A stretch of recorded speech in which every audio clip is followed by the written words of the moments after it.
Family ఎలా ఉందన్న? పిల్లలు, ఇద్దరు పిల్లలు మంచిగా ఉన్నారా? నేను బాగున్నా అంటే ఫ్యామిలీ బాగుంటుంది. బాబు ఏం చదువుతున్నారు అన్న వాళ్ళిద్దరు? ఒకళ్ళేమో ఫస్ట్ క్లాసు, ఒకళ్ళు యూకేజీ. చిన్నపిల్ల అల్లరి ఆపిందా? నీకు తెలుసు కదరా, ఇంటికి వెళ్ళి నేను ఇంట్లో నుంచి బయటకు వచ్చి ఇంటికి వెళ్ళేదే వాళ్ళ కోసం. వాళ్ళు లేకపోతే ఇంటికి ఎందుకు వెళ్తా? కాదన్నా, ఇప్పుడు బిగ్ బాస్ వల్ల నీకు ఏమైనా ఉపయోగపడిందా? ఏ లేదు, రూపాయి లేదు. రూపాయి కెరియర్ కానీ ఇక్కడ కాపే టాపిక్. ఎందుకన్నా అక్కడ కాపే అన్నగా ఒకటే ఆన్సర్. నాకు తెలిసి క్వశ్చన్ అడుగుతా చెప్తున్నా కదా, కట్ పాస్. దాని గురించి మాట్లాడాలని అనుకోవట్లేదు అస్సలు. అంటే దాన్ని అంటే లైక్ అదొక పీడకలు అనుకుంటున్నావు. నువ్వు ఎంత అడిగినా అంతే కట్ అంటున్నా కదా, వద్దు. ఈ బుల్లితెర మీద కనిపిస్తూ శ్రీన్ కానీ ఆదిరెడ్డి గారు కానీ వీళ్ళందరూ పెద్ద పెద్ద ఛాన్సులు కొడుతున్నారు. కానీ చెంటన్న లైక్ వాళ్ళకి ఎలా వచ్చాయి, మరి చెంటానికి ఎందుకు రాలేదు? No answer. అంటే పెద్ద పెద్ద ఛాన్సులు కొడుతున్నారు కదా, లైక్ వాళ్ళు పెద్దవాళ్ళతో మంచిగా లేకపోవడం, లేకపోతే ఏమైనా? ఎవరు నేను మంచిగా లేకపోవడం అంటావా? అదే అయ్యి ఉండొచ్చు అంటున్నా కదా. నాకు ఈగో. అమ్మ మళ్ళీ ఈగో దగ్గరికి వచ్చావు. మరి అదే కదరా, ఫస్ట్ స్టార్ట్ అయింది పబ్లిసిటీ అక్కడి నుంచి. ఇప్పుడు 2013లో జబర్దస్త్ స్టార్ట్ అయింది అయ్యా. 2013లో జబర్దస్త్ స్టార్ట్ అయ్యి 14లో ఎప్పుడో స్టార్ట్ అయింది ఈ ఈగో అనే టాపిక్. అవును అవును, అప్పటి నుంచి ఉంది. 14 నుంచి 24 10 ఏళ్ళు ఇంకా పోలేదు నా ఈగో అనే టాపిక్. చెట్లో కూడా యాటిట్యూడ్గా ఉంటావు, నేనే ఇది అన్నట్టు ఉంటావు, ఎవరి మాట వినవు, ఇవన్నీ నడుస్తుంది. ఇప్పుడు అద్భుతమైన ప్రశ్న అడిగేవాడు చెప్తాయి. ఇప్పుడు నువ్వు ఒక తప్పు చేస్తున్నావు, అబ్బాయి ఇది తప్పు అని చెప్పలేదనుకో, మళ్ళీ నాకు సిగ్గులేనట్టు. ఓకే, నేను నీకు చెప్పాను అనుకో, నువ్వు వెళ్ళి ఆడేంటి నాకు చెప్తాడేంటి, ఆడి సంగతి స్టేజ్ మీద చూసుకుంటా. ఎవరికి ఉంది ఇగో? స్టేజ్ మీద చూసుకుందాం అన్నాడు. మరి నాకుందంటారేంటి నీకు? అంటే నువ్వు ఎలా జరుగుతుందంటేరా, టీమ్ లీడర్గా నేనుంటే నా కింద పనిచేసే వాళ్ళు స్టేజ్ మీద ఎలా పర్ఫార్మెన్స్ చేయాలి అన్నది నాకు తెలుస్తుంది.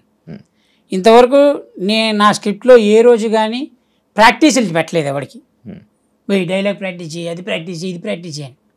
ఇదే వేరే టీమ్ లీడర్స్ లాగా నువ్వు ఏదైనా స్టేజ్ మీద చెప్పే దాన్ని నేను చూసుకుంటా, కౌంటర్ ఇస్తాను. నేను నీకు సపోర్ట్ నేను ఉన్నాను, నువ్వు ఎందుకు టెన్షన్ పడుతున్నావు అనేదే చేశా. 4 చప్పట్లు వాళ్ళకి ఎక్కువ పడ్డాయి, నేనేం ఫీల్ అవ్వలే. కానీ ఆ 4 చప్పట్లు ఎక్కువ పడిన తర్వాత వాడేం ఫీల్ అయ్యాడు తెలుసా? చంటి కంటే నేను ఎక్కువ అని ఫీల్ అయ్యాడు. ఎక్కువ అని ఫీల్ అయ్యి వాడు సమయం కోసం చూసి చంటిని ఎక్కడ పడవాలో అక్కడ పొడిచారు. అది నా తప్ప? ఎవరిది తప్పు? తప్పు చేసినాడు ఎవడైనా నేను తప్పు చేశాను అని చెప్తాడా? ఎటు తిరిగి నష్టపోయింది నేనే. అందరూ బాగున్నారు, అందరూ హ్యాపీగా ఉన్నారు. నేను అదే అంటున్నా, ఈరోజు జ్ఞానోదయంతో చెప్తున్న మాట శాపం అనే మాట ఎందుకు రాగానే ఫస్ట్ చెప్పింది ఏంటి అంటే ఇదే. ఓకే, డబ్బులు ఉన్నాయా అన్న ఇప్పుడు నీకు గడవడానికి? అంటే లైక్ ఇప్పుడు అవకాశాలు లేవు? ఉన్నాయా? మొత్తం సొంత ఇల్లు, మంచి కారు కొనుక్కున్న సంపాదించుకున్నదే ఉన్నాయి. అంతే? ఉన్నాయి. హ్యాపీ లైఫ్ ఏంటన్నది ఇలా చెప్పడానికి అర్థం? అరే హ్యాపీ లైఫే బా, హ్యాపీ లైఫ్ బాగానే ఉంది. జబర్దస్త్ బ్యాచ్లో ఒకరికి ఒకరు సాయం చేసుకునే గుణం ఎంత శాతం ఉందనుకుంటున్నావు? ఉన్నదా అసలు? ఉంది, 100% ఉంది. 100%. అయ్యో, ఒకడు కష్టంలో ఉన్నాడంటే మొత్తం జబర్దస్త్ మొత్తం టీం అందరు కలిసి సపోర్ట్ చేస్తారు. రివర్సా? నేను రివర్స్ ఏమని చెప్పానా? స్ట్రైట్గా చెప్పింది. నువ్వు ఆలోచిస్తున్నావు చూడు, ఏది నిజం ఏది అబద్ధం నీకు తెలుసు, నీ మనసుకు తెలుసు, చూసే వాళ్ళకి అర్థమవుతుంది. ఉందనే చెప్తున్నా అబ్బా, నేను తప్పు చెప్పట్లే. ఉంది 100%. ఒక మనిషికి కష్టం వస్తే జబర్దస్త్ టీం అందరూ కలిసి సపోర్ట్ చేస్తారు, వాడిని నిలబెడతారు, వాడు బాగుంటాడు. నవ్వుతా పెట్టరా, ఏమన్నారా అని ఆలోచిస్తున్నా. ఉంది, ఇన్నిసార్లు ఉందని చెప్తున్నా కూడా నమ్మకపోతే నా తప్ప. ఏమైనా చెప్పాలనుకుంటున్నావా దాని గురించి? ఏం లేదు, నీకు జరిగిన ఎక్స్పీరియన్స్ ఏం లేదు. ఇండస్ట్రీలో ఉన్న వాళ్ళకి కానీ, లేకపోతే ఇండస్ట్రీలో ఇప్పుడు రాను ఎదుగుతున్న వాళ్ళకి కానీ ఏం చెప్పాలనుకుంటున్నావు? సెంట్ అన్న తరపున ఒకవేళ ఏదైనా చెప్పాలనుకుంటే ఏం చెప్పాలనుకుంటున్నావు? ఇండస్ట్రీలో రావాలనుకునేవాడికి డబ్బులు ఉంటే రండి, డబ్బులు లేకపోతే సీరియస్గా. ఉన్న వాళ్ళకి లైక్ ఇండస్ట్రీలో ఉన్న వాళ్ళకి, ఆల్రెడీ ఉన్న వాళ్ళకి, చిన్న చిన్న స్టేజెస్లో ఉన్న వాళ్ళకి మనం ఎవరా చెప్పడానికి? అది చేసుకుంది అది చేసుకుంటారా? మనం వేస్ట్ కాదు, మనం ఎవరా చెప్పడానికి? మనం ఈగా ఇప్పుడు ఇండస్ట్రీలో ఉన్నోళ్ళ ముందు మనం ఈగా. పొద్దింకలు ఉన్నాయి, బల్లులు ఉన్నాయి, వాళ్ళకి అన్నీ తెలుసు. మనం ఎవడు చెప్పు? ఏదో పొరపాటున ఒక 4 రోజులు ముందు ఇండస్ట్రీకి వచ్చాం కాబట్టి అందరూ మనల్ని చంటి అన్నాన్ని పిలిచి రెస్పెక్ట్ ఇస్తున్నారు. కానీ ఇదే చంటి వాళ్ళతో పాటు వచ్చి ఉంటే ఏరా చంటిగా, తర్వాత చాలా మంచి పదాలు, పలకరింపులు ఇవన్నీ ఉంటాయి. కాబట్టి మనం నువ్వెవరు అసలు ఎదుటోడికి ఎందుకు సజెషన్ ఇవ్వాలి? అంతే, ఎవ్వరికి ఏం పక్కర్లేదు, వాళ్ళకి అన్నీ తెలుసు. అన్న ఇప్పుడు ఒకటి ఉందన్న, ఇండస్ట్రీలో ఉన్న కొన్ని ఫ్యామిలీస్కి మనం భజన చేస్తేనే ఛాన్సులు వస్తాయి, లేకపోతే లేదు, కెరీర్లో ముందుకు వెళ్ళలేరు అనేది ఒకటి ఉంది. అది నిజమా? అది నిజమా అంటే నాతో ఒక ఆర్టిస్ట్ అన్నాడు, ఇలా చేస్తేనే వస్తాయి. ఒక ఆర్టిస్ట్, పెద్ద ఆర్టిస్ట్, ఇప్పుడు పెద్దోడు. ఓకే, డైరెక్ట్గానే అన్నాడు, నువ్వు తప్పదన్నా, నువ్వు ఇలా ఉంటే నడవదు, నువ్వు కొట్టాలి, నువ్వు భజన కొట్టాల్సిందే, కొట్టకపోతే నడవదు అని అన్నాడు. వాడు బాగున్నాడు, ఇప్పుడు పెద్ద ఆర్టిస్ట్, ఇప్పుడు పెద్దోడు కాబట్టి. అది సందర్భరహితంగా జరిగే సంఘటనలు రావి. ఇప్పుడు మనం భజన కొడితేనే మనకి ఛాన్సులు వస్తాయి అనేది ఉంటే, భజన కోసమే ఇండస్ట్రీలోకి వచ్చిన వాళ్ళు కొన్ని 100 మంది ఉన్నారు, వాళ్ళకి రాలేదుగా. భజనతో పాటు టాలెంట్ కూడా ఉండాలి. ఇప్పుడు ఇక్కడ ఏంటంటే 99% నీ టాలెంట్ ఉంటే 1% నీ లక్ కూడా ఉండాలి. నీ 1% లక్కే నీ 99% హార్డ్ వర్క్ని తీసుకెళ్ళి ముందు చూపెడుతుంది. హార్డ్ వర్కే నేను పైకి తీసుకొస్తుంది అంటే ఈ రోజుల్లో only hard work gives your energy అంటే, నీకంటే రిక్షా వాడు చాలా హార్డ్ వర్క్ చేస్తాడు, వాడు కోటీశ్వరుడు అవ్వాలిగా. ఎండల్లో వానల్లో తడుచుకుంటూ ఆటో నడుపుతారు, వాళ్ళు కోటీశ్వరులు అవ్వాలిగా. వాడికంటే గొప్ప హార్డ్ వర్క్ చేస్తున్నాం మనం. జూనియర్ ఆర్టిస్ట్ నీకంటే కుక్క ఎంత పాపం, ఎట్లా అంటే వాడు తినని తిట్లంటూ ఉండదురా. ఏ బొక్క, నాకు ఇచ్చే డబ్బులకి నేను ఒక కారు, నాకు అసిస్టెంటు, నేను వెళ్తే ఓ 4 రెస్పెక్ట్ ఇచ్చి నాకు టీచ్, నాకే ఇంత బలుపు ఉంటే నాకంటే కొన్ని 100 సినిమాలు సీనియర్ మోస్ట్ జూనియర్ ఆర్టిస్ట్ ఉంటాడు, వాడికి ఎంత తెలిసి ఉండాలి, ఎంతమంది డైరెక్టర్ల గురించి తెలిసి ఉండాలి. మరి వాళ్ళకి రాలేదే, వాళ్ళు ఇంకా బాగుండాలి కదా నాకంటే. సో ఏంటంటే your 1% luck makes your 99% hard work. అదే చూపెడుతుంది, 1% చూపెడుతుంది. అది లేకపోతే నువ్వు ఏం చేసినా నడవదు, అంతే. ఈ 1% మీద ప్రపంచం మొత్తం తిరుగుతుంది 1% మీద. ఇందాక ఒక క్వశ్చన్ అడిగావు చూసావు నువ్వు, భజన కొడితేనే ఉంది అని. నాతోటి ఒక హీరో కూడా అన్నాడు ఈ మాట, హీరోనే అన్నాడు, నువ్వు నాకు నేను అన్నమాటకి నువ్వు సై అనవేంటి అని. ఏం చెప్తారు సై అనవేంటి అంటే? అంటే నీకు ఒక రెస్పెక్ట్ లేదు, నీకు సెల్ఫ్ రెస్పెక్ట్ అనేది లేదు. నువ్వు బతకడం కోసం నువ్వు చంపేసుకోవాలి. ఇక అవతలోడు ఏది మాట్లాడినా అడు ఎంత లఫ్ట్ గల్లా ఉన్నాడంట అన్నాడు. ఏందన్నా లఫ్ట్ అనే మాట నీ నోట్లో చెప్పా, ఇప్పుడు ఏమింటున్నా లఫ్ట్ అసలు పదం ఏంటిది, ఎక్కడది, జర్మనీ పదమా అని అడగలేదనుకో, వీడికంటే వీడు ఎక్కువ బలుపునట్టుంది అంటారు. ఇప్పుడు ఈ లఫ్ట్ అనే మాటకే నువ్వు చప్పలు కొట్టాలంటే ఎన్ని మాట్లాడతారు వాళ్ళు, అన్నిటికీ కొట్టాలి నువ్వు చప్పట్లు. అట్లా కొంతమందికి మనం కొట్టక కొట్టలేక, కొట్టడానికి రాక, కొట్ట బుద్ధి కాక కొట్టలేదు. కాబట్టి ఈ ప్రస్తుతానికి ఈ స్టేజ్లోనే ఉన్నా. నువ్వున్న పొజిషన్కి నార్మల్గా ఒక సినిమాలో ఒక సైడ్ నాకు రోల్ చేస్తే నార్మల్గా ఎంత ఇస్తారన్న? నేనున్న పొజిషన్కి డిపెండ్స్ ఆన్ మూవీ. అరే నేను రెమ్యునరేషన్ విషయంలో ఏ రోజు అడగలే, నాకు ఇంతే కావాలి. అది నేను అలన్న దగ్గర నుంచి నేర్చుకున్నా. మనకు కావాల్సింది సినిమా. వాడు 5 ఇస్తాడా 10 ఇస్తాడా అనే విషయం పక్క పెట్టి, నీకు వర్క్ కావాలి. ఈ వర్క్ వల్ల 4 పరిచయం అవుతారు. ఆ 4 రేపు పొద్దున్న నీకు పనికి వస్తారు. ఎందుకంటే ఇండస్ట్రీలో అందరూ ఎవడో ఒకడు ఎప్పుడో ఒకప్పుడు పనికి వచ్చేవాడే, చెడ్డోడైనా మంచోడైనా. ఆ 4 ఎవడో ఒకటి నీకు పనికి వస్తాడా, ఆ 4 పరిచయం అవుతారు నీకు. వాడు 5 ఇస్తాడా 10 ఇస్తాడా అనే విషయం పక్క పెడితే నీకు పని కావాలి కాబట్టి వాడు ఎంత ఇచ్చినా వెళ్ళిపో, డేట్ ఖాళీ ఉంటే. 10 వచ్చే చోట 5 కోసం ఈ 10ని మానుకోమని చెప్పట్లే. 5 ఇచ్చినా వెళ్ళిపోయి చేసుకోవాలి. అది నేను నేర్చుకున్నది. ఇక్కడ వచ్చిన తలగానే పోయింది తెలుసా. 5కి 10కి కూడా చేస్తాను అని చెప్తే నేను 3కే చేస్తా అని చెప్పి ఆర్టిస్టులు ఉన్నారు. ఎందుకు అంటే నాకు 5 ఇవ్వడం అని.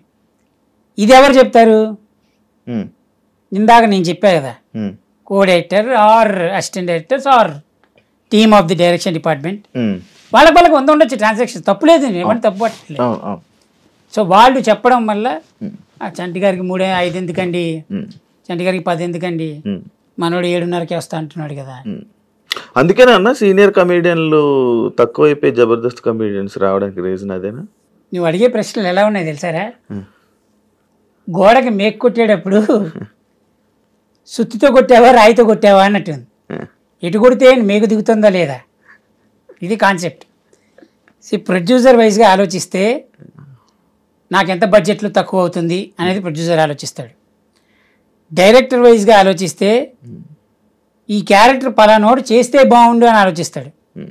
కానీ కింద ఉన్న ప్రొడక్షన్ మేనేజర్ వాడు ఉంటాడు చూసావా, వాడికి ఎంత తక్కువలో ఆర్టిస్ట్ వస్తే బాగుండని ఆలోచిస్తాడు. ఈ ముగ్గురులో ఎవరిది తప్పు, ఎవరిది కరెక్ట్? ఎట్ లాస్ట్ దిగేది సినిమా.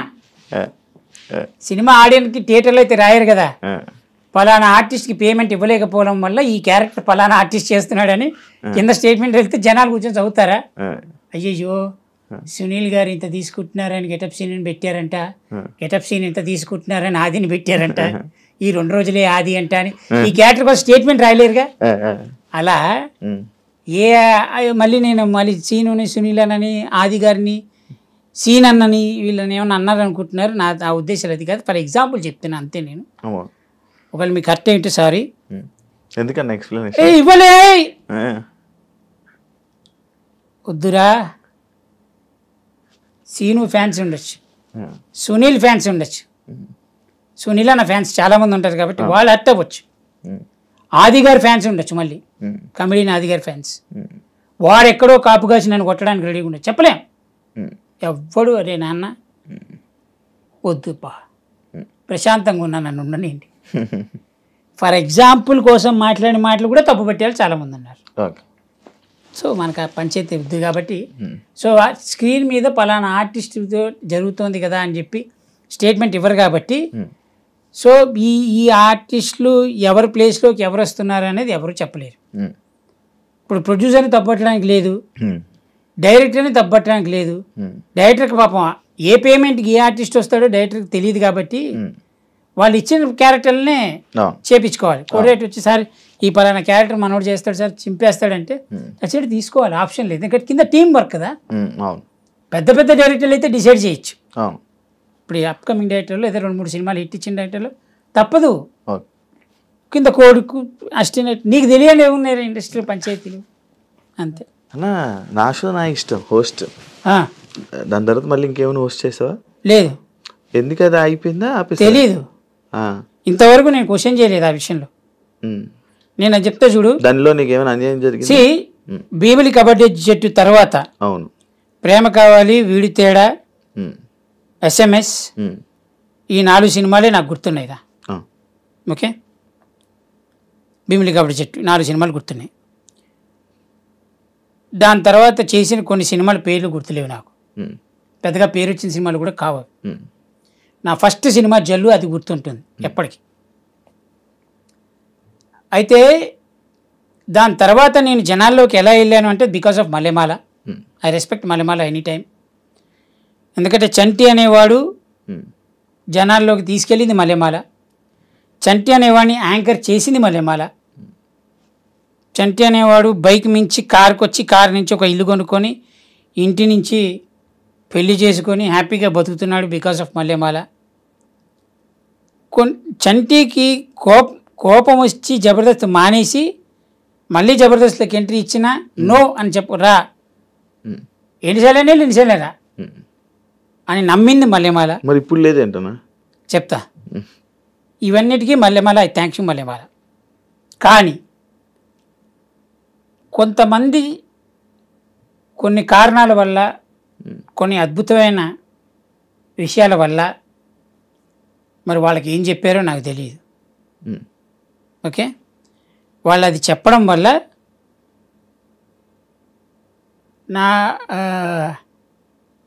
నన్ను వద్దన్నారు వాళ్ళు. సో నా షో నా ఇష్టం ఆపేసినప్పుడు కూడా నేను వెళ్ళి ఎందుకంటే ఈ ప్రోగ్రామ్ ఆపేశారు అని అడగలేదు. నేను ఇందాక అదే చెప్పాను, ఇంతవరకు ఎవరిని ఏది అడగలేదు. నేను అడగను, ఎందుకంటే ఐ రెస్పెక్ట్ మల్లెమాల. ఎందుకు ఆపేశారు అని అడిగితే, నేను కింద వాళ్ళని అడిగితే 100 రీజన్స్ చెప్పారు నాకు. నేను ప్రొడక్షన్లో అడగలే, కింద వాళ్ళని అడిగా, 100 రీజన్స్ చెప్పారు. దానిలో ఫస్ట్ రీజన్ ఏంటయ్యా అంటే, సెట్లో నువ్వు పడుకుంటావంట కదా.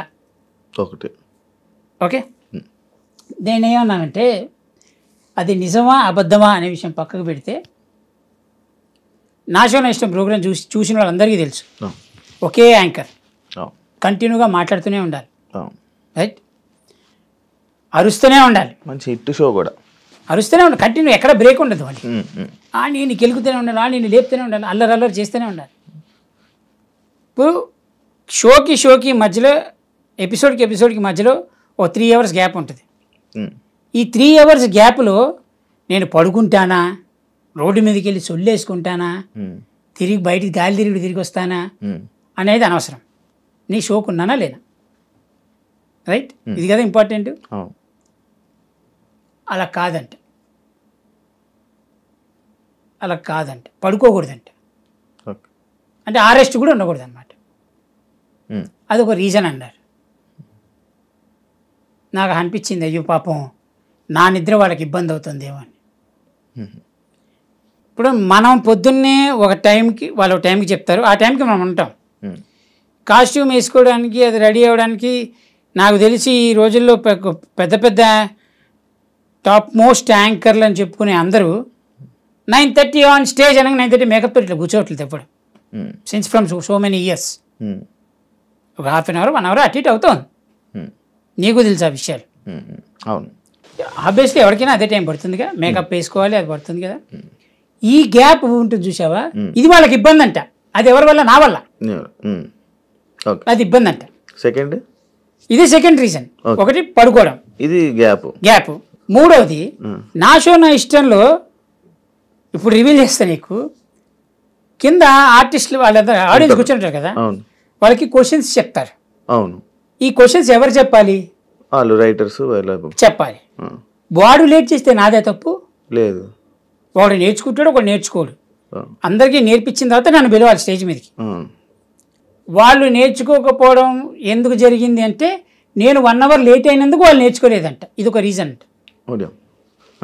ఇలా 10-15 రీజన్స్ చెప్పారు. ఇంకా అంత చెప్పిన తర్వాత మనం ఏం చేస్తామని, ఇప్పుడు ప్రతివాడి ఇంటికి వెళ్ళి డోర్ కూడా చెప్పలేం కదా నేను మంచివాడిని, అందుకని వదిలేసే. ఇంకా నేను అందుకే అడగలేదు. నిలకడగైనా నిదానంగా అయినా నిజాయితీ అనేది బయటకు వస్తుంది. నిజం ఎప్పటికీ ఆగదు. ఒకవేళ నేను మాట్లాడేది తప్పు అయినా నిజమేంటో చెప్పినోడు మనస్సాక్షికి తెలుసు. వాడు పడుకునేటప్పుడు అది నిజమా కాదా వాడికి తెలుసు, రైట్. నేను ఎవరిని అడగను క్వశ్చన్స్. నేను ఎవరైనా నా మీద తప్పు చేస్తే ఎందుకు చేసావు అని అడగను. నేను అందుకే నేను ఈరోజు కడుపు మండి శాపం పెడుతున్నా తప్పితే ఇంతవరకు ఎప్పుడు ఎక్కడ ఏ ఇంటర్వ్యూలో కానీ ఎవరికి బహిరంగంగా నేను ఎప్పుడు అనలే ఈ మాటలు. ఎదుటివాడిని తిట్టలే. కానీ ఈరోజు తిరుగుతున్నానంటే దానికి కొన్ని వందల రీజన్స్ ఉన్నాయి. తెలుగు ఇండస్ట్రీ మీద కోపం ఉందా? నాకా? నేను ఎవరినిరా తెలుగు ఇండస్ట్రీలో? ఆఫ్టర్ ఆల్ అనొద్దు సార్. నేను ఆఫ్టర్ ఆల్ కానీరా. అరే తెలుగు ఇండస్ట్రీలో నేను ఒక టిష్యూ పేపర్నే. నాకు ఇండస్ట్రీ మీద కోపమే ఉంటుంది. ఒకవేళ ఉంది, ఎవరికి నష్టం? వస్తాడు, తుడుచుకుంటే అవతల పడేస్తారు, కథం. నేను ఇవ్వండి. నాకేం పని తెలుగు ఇండస్ట్రీ మీద కోపం పెట్టుకోవడానికి? నా బతికే తెలుగు ఇండస్ట్రీ అయినప్పుడు నా ఇండస్ట్రీ మీద నేను ఎందుకు కోపం పెట్టుకుంటా? ఇది ఎలా ఉందంటే, అమ్మ అన్నం పెట్టట్లేదని అమ్మతో 4 రోజులు మాట్లాడడం అనేది నీ కడిపే కాలుద్ది. అదొక పర్సనల్ క్వశ్చన్. తాగుబోతు రమేష్ గారు ఉన్నారు, ఆయన సినిమాలు వదిలేసి ఇలా షోస్లో చేస్తున్నాడు కదా, ఆయన స్థాయిని ఆయన దించుకున్నట్టేనా? అరే ప్రతి వాడికి సర్వైవల్ ఈజ్ ఇంపార్టెంట్. ఇప్పుడు నువ్వు బిజీగా ఉన్నావురా, నీకు బాగా డబ్బులు వచ్చాయి. నువ్వు బిజీ లేవు, నీకు డబ్బులు రావట్లే. ఆర్టిస్ట్ సైలెంట్గా కూర్చోలేడు కదా. అవును. ఎక్కడ డబ్బులు వస్తాయని ఎదుగుతాడు కదా. అవును. అలానే చేస్తున్నాడు. ఇప్పుడు తాగుబోతు రమేష్ స్థాయి ఎందుకు తగ్గించుకున్నాడు? అంటే సినిమాలు చేసి అంత మంచి ఫేమ్ అయ్యి సడన్గా అది గ్యాప్. అది ఓకే. ఇప్పుడు నేనైనా అంతేరా. ఇప్పుడు ఇండస్ట్రీ గ్యాప్ ఇచ్చిందా వీళ్ళు తీసుకున్నారా అనే క్వశ్చన్కి ఈ ప్రపంచంలో ఆన్సర్ లేదు. అవును. ఇప్పుడు సర్వైవల్ ఎట్లా? ఇంకో పని చేసుకోలేరా అన్న? ఎవరు? నార్మల్గా మన ఇప్పుడు మంచి ఫేమ్ వచ్చేసింది అన్న, ఫుల్ ఫేమ్ వచ్చేసింది. సడన్గా ఇండస్ట్రీకి మనకి గ్యాప్ వచ్చేసింది. ఎవరో ఏదో సేమ్ లైక్ ఇలాగే చెప్పడం వల్ల దానికి ఇండస్ట్రీ మనం దూరం అయిపోయాం. వాళ్ళు బయట మళ్ళీ జాబులు కానీ లేకపోతే ఏదైనా పని చేసుకొని బతకలేరా? వాళ్ళ వల్ల కాదా?